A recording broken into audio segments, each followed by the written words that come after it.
Bienvenue, vous écoutez Azimut.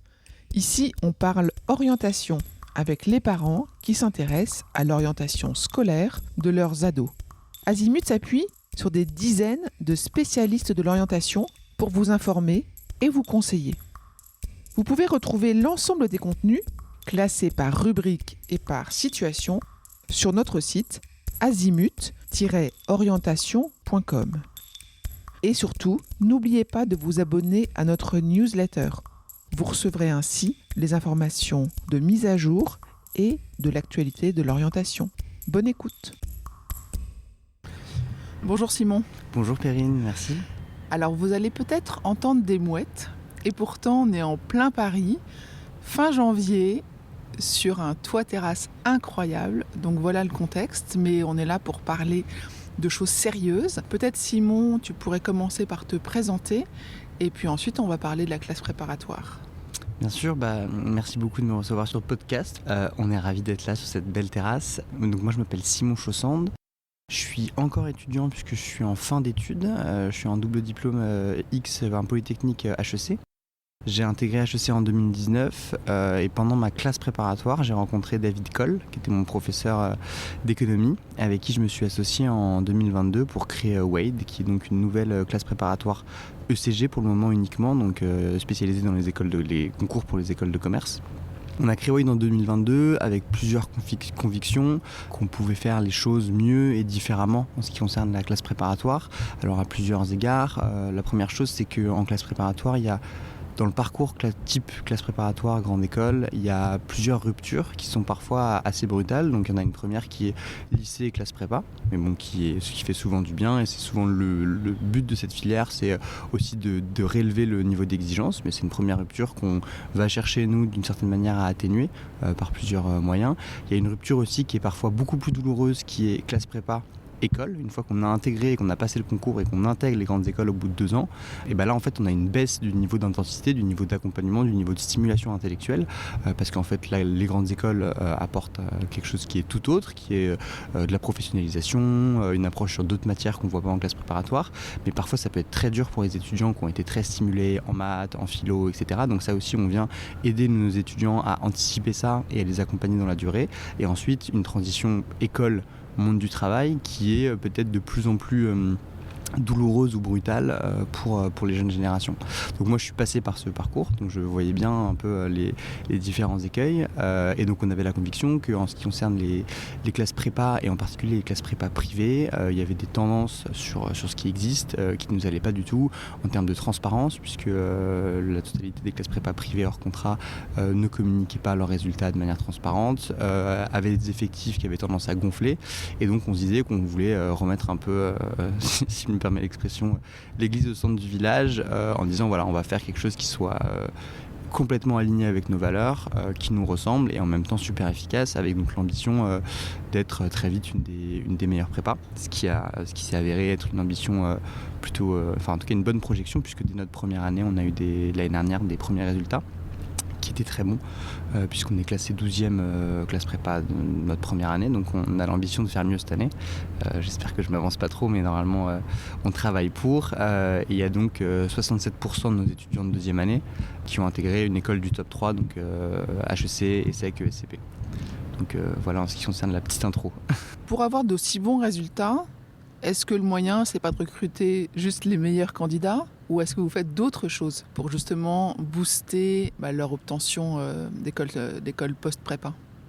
Le meilleur moyen, c'est surtout de recruter non pas les meilleurs candidats, mais les meilleurs profs. Les meilleurs candidats, naturellement, ils vont aller dans des prépas historiques qui ont en plus l'avantage d'être gratuites, donc ça on ne peut pas leur en vouloir. Donc ils sont les historiques, Henri IV, Louis le Grand. Donc ça, les meilleurs vont là-bas et c'est ceux qui, j'ai envie de dire, n'ont pas besoin qu'on les accompagne à la limite. Nous, on va récupérer donc des étudiants qui sont à la fois très bons, mais surtout très motivés. Donc nous, ça fait aussi partie de notre processus de recrutement. On est hors Parcoursup, on recrute après un long entretien de quasiment 1 heure parfois, dans lequel on va voir les motivations de l'étudiant et aussi déceler le potentiel de marge de progression. C'est vrai qu'il y a beaucoup de lycéens qui en fait ont la possibilité d'appuyer sur la pédale, si je puis me permettre, en fin de lycée, qui ne se donnent pas forcément la pleine puissance de leur capacité, que ça se reflète sur leurs notes, de fait, sur leurs résultats, avec soit des résultats en dents de scie, soit des résultats qui en fait ne commencent qu'à monter à partir du moment où l'étudiant ou l'étudiante a pris conscience que ah oui, il y avait Parcoursup, mais mince, on est au 2e trimestre de terminale. Et donc on va recruter en revanche ces étudiants qui sont assez différents, et ça on y tient, mais un petit effectif. Et donc ces profs, en revanche, qui sont excellents, et c'est notre principal atout aujourd'hui, vont permettre avec un petit effectif de les accompagner au mieux. C'est-à-dire qu'en fait, il y a une grande différence sur une classe de 25 versus 60-70, comme ça peut être parfois, en termes de simplement, par exemple, correction des copies. On n'est plus là à juste noter les copies, la note n'a pas forcément d'importance. Enfin, si la seule note qui a une importance, c'est celle du concours à la fin, mais corriger et pouvoir vraiment avoir un accompagnement beaucoup plus personnalisé que ce qui peut se faire ailleurs. Donc si je récapitule avec mes mots à moi, c'est un jeune qui peut mieux faire, à qui on dit tu peux mieux faire, mais en fait c'est un bon point pour vous, parce que vous voyez la marge de progression. Des très bons profs. Ils viennent d'où vos profs ? Pourquoi est-ce qu'ils sont chez vous ? Pourquoi est-ce qu'ils viennent dans cette prépa-là ?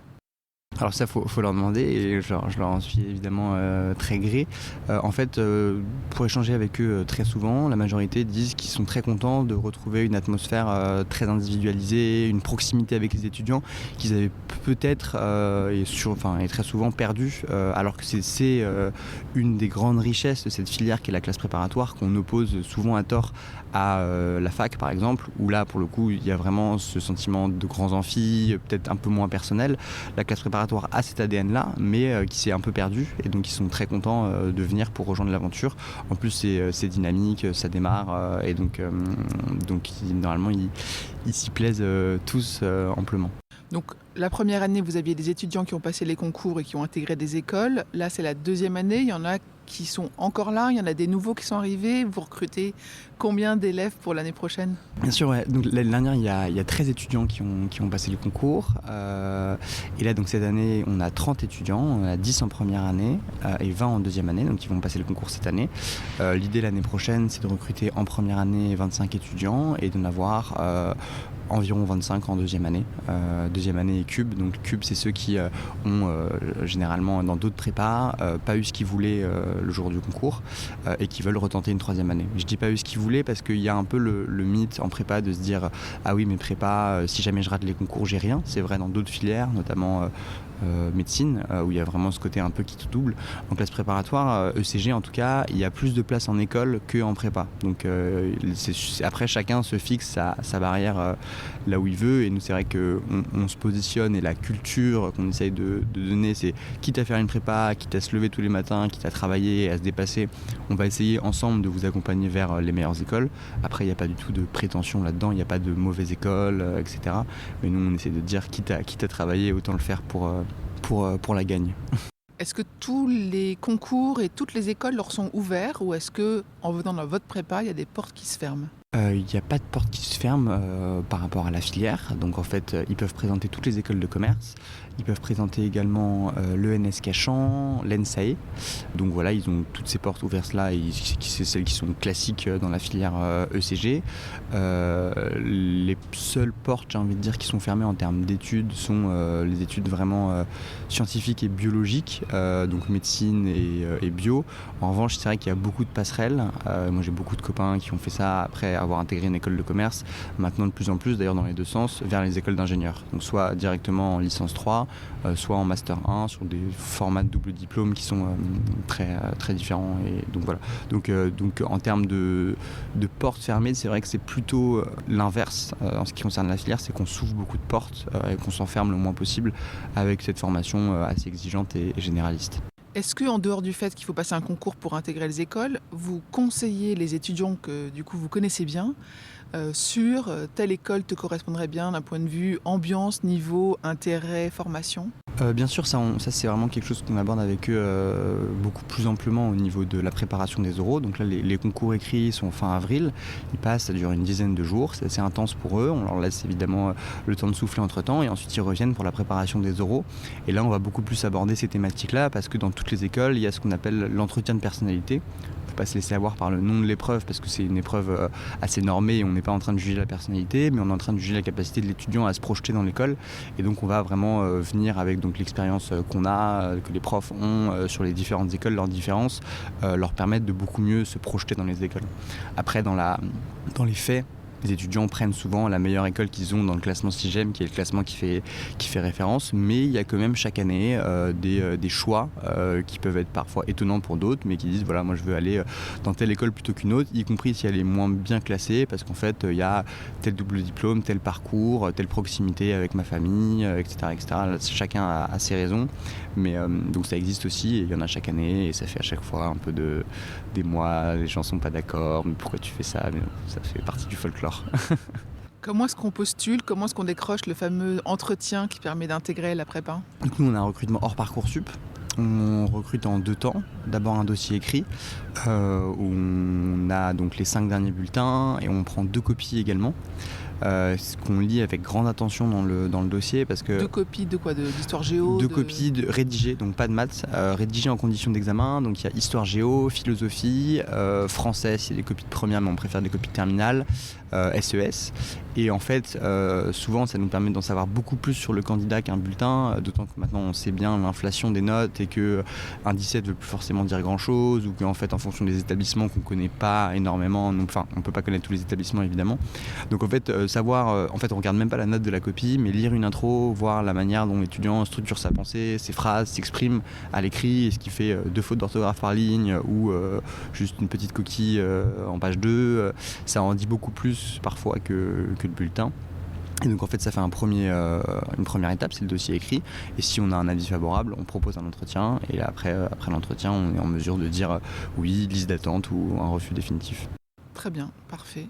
Est-ce qu'il y a des choses qu'on n'a pas abordées que demandent souvent les parents? Les parents ont souvent des questions qui sont très précises en ce qui concerne les choix d'options des étudiants en première ou en terminale en ce qui concerne la classe prépa, puisque c'est évidemment là où se catalysent un peu toutes les peurs de se fermer des portes. Donc on a beaucoup de questions concernant le niveau de maths, concernant la capacité à être en prépa, et sur les profils un peu ronronnants, disant où les parents peuvent déceler que oui, mon fils ou ma fille a des capacités, mais ici j'avais encore mis. Donc ça, c'est un peu les questions qui reviennent de manière récurrente. Sur les maths, nous on n'a pas de règles précises. Certains établissements vont dire s'il n'y a pas maths expert, nous c'est non.